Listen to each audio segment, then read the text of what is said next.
alguns erros básicos sobre psicologia das cores, né? Hoje a gente vai conversar um pouco sobre essa disciplina que tanta gente se sente atraído por entender mais, né? E eu acho que o erro mais básico que eu vejo por aí sobre teoria das cores, inclusive, por exemplo, muitos designers, muitos blogs, né, falam dessa maneira da teoria das cores, é aquela coisa assim: roxo é a cor disso, vermelho é a cor disso, preto é a cor disso, né? Vai falando dos significados das cores de uma maneira simplista, reduzida, né?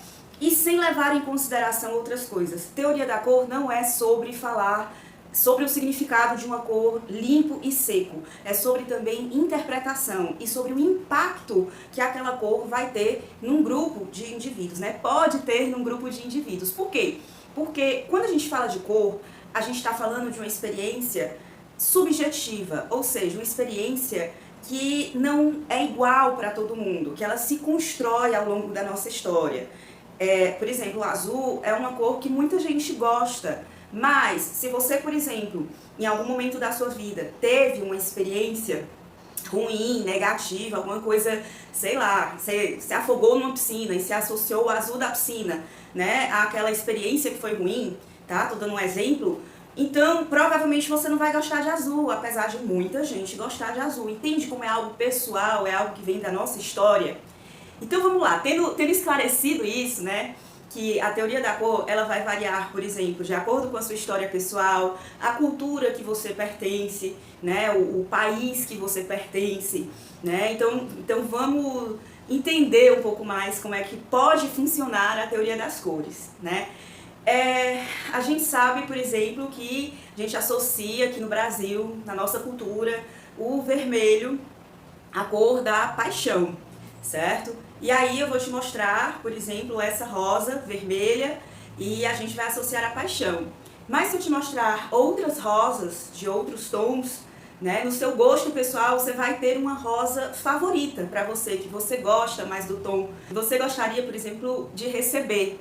Esse mesmo vermelho que a gente está dizendo que é a cor da paixão, tá? A gente pode colocar aqui nos donuts e a gente entender que o vermelho também é uma cor que pode abrir o apetite. Se eu perguntar para você qual donut você gostaria de comer, provavelmente você me diria que o vermelho ao invés do roxo, né? Porque o roxo é uma cor que naturalmente na natureza a gente não vai encontrar comidas roxas, né? Mas a gente sabe que, por exemplo, o vermelhinho do morango, né, das frutinhas e tal, aquele azedinho, docinho das frutinhas vermelhinhas, é um sabor bom. Então, eu te mostrando aqui a foto desses dois donuts, muito provavelmente você vai preferir o vermelho ao invés do roxo. Uma cor curiosa da gente pensar, né, é o roxo, estou falando de roxo, porque durante, por exemplo, o período, né, da Renascença Europeia, o roxo ele era associado à realeza. Ele é uma cor que transmite espiritualidade, a união entre o céu e a terra, e ela era uma cor usada somente por pessoas que representavam o divino na terra. Então, quem eram essas pessoas? Eram os papas, os arcebispos, né? Alguma parte ali do clero, por exemplo, até hoje, quando a gente tem as celebrações especiais, né, algumas datas, na igreja católica, nas missas, o padre vai vestir, né, uma parte ali, uma bata dele roxa, né? Mas a realeza também representava Deus na terra nesse período da Renascença, né? Então, assim, os reis e as rainhas, eles podiam usar o roxo. Outras pessoas comuns, mesmo sendo nobres, eles não podiam usar o roxo.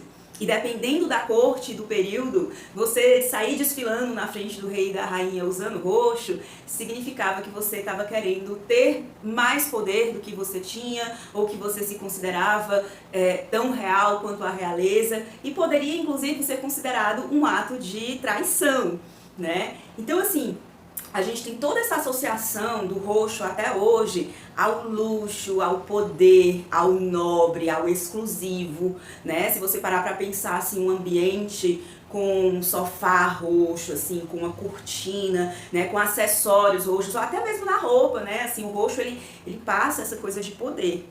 Mas, né, assim, nos últimos anos no Brasil, já tem um tempo, né, que tem se estabelecido pelo menos aqui em Fortaleza, Ceará. Eu sei que em outros estados é diferente, mas aqui em Fortaleza, o que acontece? Tem um alimento, né, que a gente associa muito ao roxo, porque todas as fachadas dos restaurantes, ou pelo menos a grande maioria das fachadas dos restaurantes que vendem esse alimento e que é muito popular, né, são roxas. E eu tô falando do açaí, né? Então assim, a gente vê aí como uma cor que historicamente, né, ela chega pra gente como uma cor poderosa, uma cor exclusiva, mas como culturalmente pode mudar de acordo com como as pessoas, né, vão ressignificando, né, o significado dessas cores. Inclusive, assim, aqui em Fortaleza eu sei que é moda pintar a fachada, né, do restaurante com o roxo para simbolizar que é um canto onde vende açaí, mas eu sei que em outros estados,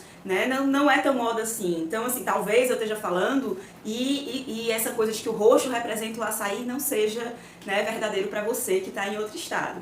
Então, assim, com essa pequena palhinha, né, com essa pequena aula, assim, eu espero que tenha ficado um pouco mais entendido sobre o que trata a teoria da cor.